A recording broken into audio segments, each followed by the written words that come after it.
आप देखते होंगे कि आपके गांव के कोई भी बच्चा शिक्षक बन जाता है, कर्मचारी बन जाता है या छोटा कोई नौकरी हासिल करता है तो गांव में रहना नहीं पसंद करता, वो शहर की तरफ भागता है।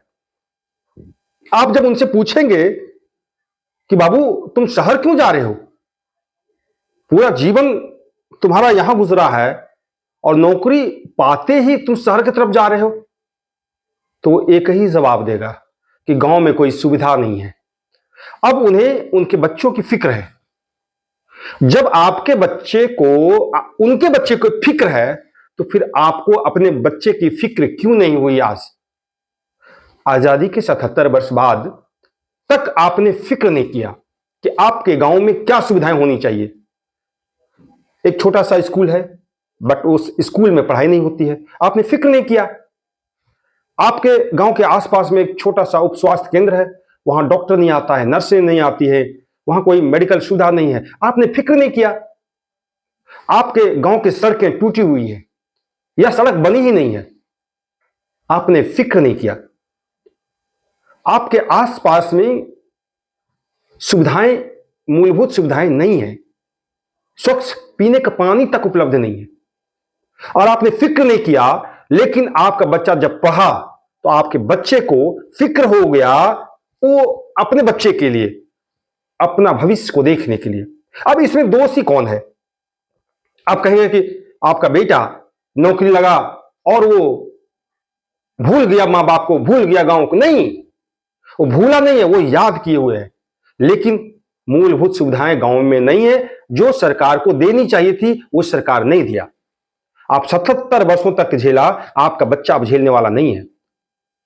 महान जनता पार्टी इसी बात को कह रही है कि अगर इस भारत का, इस देश का आत्मा अगर गांव में बसती है तो वहां उस गांव में पीने का स्वच्छ पानी उपलब्ध होना चाहिए, गांव की सड़कें बेहतर होनी चाहिए, वहां मूलभूत सुविधाएं स्वास्थ्य की होनी चाहिए, स्कूल में अच्छी पढ़ाई, गुणवत्तापूर्ण पढ़ाई होनी चाहिए। फिर देखिए, अगर बिजली आ गए, पानी उपलब्ध हो जाए, स्वास्थ्य सुविधाएं हो जाए, शिक्षा हो जाए, और क्या चाहिए? जीवन जीने के लिए ये 5 चीज तो चाहिए। उसके बाद फिर रोजगार की बात, उसके बाद फिर अन्य बातें। लेकिन आपने आंदोलन नहीं किया, आपने धैर्य रखा कि ये सरकार को मौका दे रहे ये करेगी, ये सरकार को मौका दे रहे ये करेंगे, और आपने एक एक आदमी को 20-20 साल मौका दे दिया।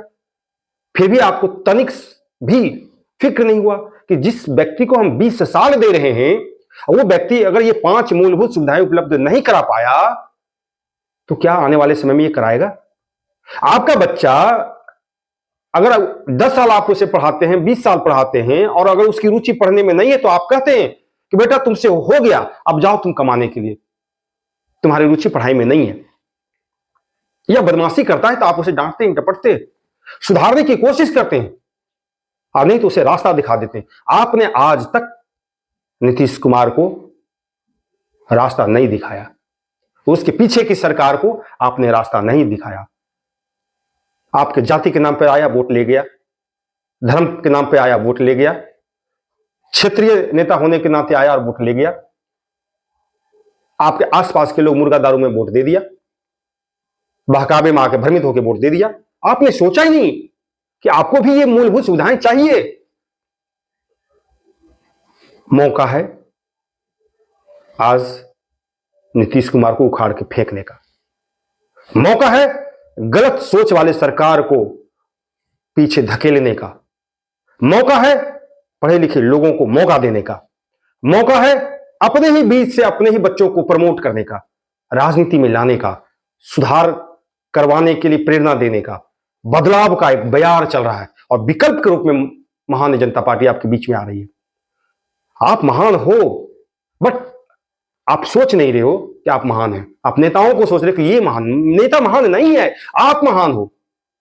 बस आपको एक काम करना होगा, इस बात को लोगों तक पहुंचाना है, लोगों को जागरूक करना है, छोटी छोटी जिम्मेदारियों को निभाना है, आंदोलन से जुड़ना है और सरकार को उखाड़ के फेंक देना है।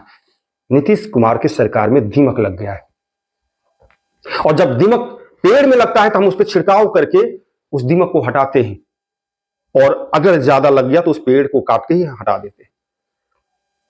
अब आपको निर्णय लेना है कि कितना दीमक लगा है। मेरे हिसाब से तो इस पेड़ को हटाने की जरूरत आ पड़ी है। 2025 में महान जनता पार्टी आपके बीच में आ रही है, आपके बच्चों के साथ, आपके बच्चों के भविष्य के साथ, आपके मूलभूत सुविधाओं के साथ, आपके सपनों के साथ। आप आइए, जो आपने पीछे नहीं सोचा है अब आगे सोचिए और महान जनता पार्टी के साथ में जुड़िए, महान जनता पार्टी के विचारों से जुड़िए और महान जनता पार्टी के विचारों को लोगों तक पहुंचाइए। यह भी एक बहुत बड़ा आपका दिन होगा, आपकी भूमिका होगी। और 2025 में हम नीतीश कुमार को उखाड़ के फेंकेंगे, इसकी गारंटी लेते हैं।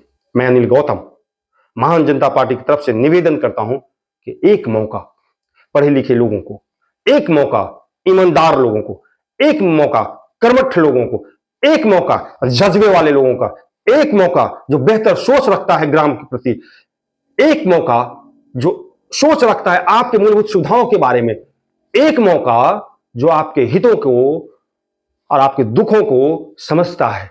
उन्हें एक मौका दीजिए और माफियाओं को इस राजनीति से दूर कीजिए, तभी यह लोकतंत्र बचेगा और तभी आपके गांवों तक सारी सुख सुविधाएं पहुंचेगी। और तब जाकर हम कहेंगे कि गांव में जो हमारी आत्मा है देश का, वो अच्छी स्थिति में है और बहुत सुकून मिलेगा। आपको प्रसन्नता होगी जब अपने ही नजरों से देखेंगे इस बिहार में बदलाव को।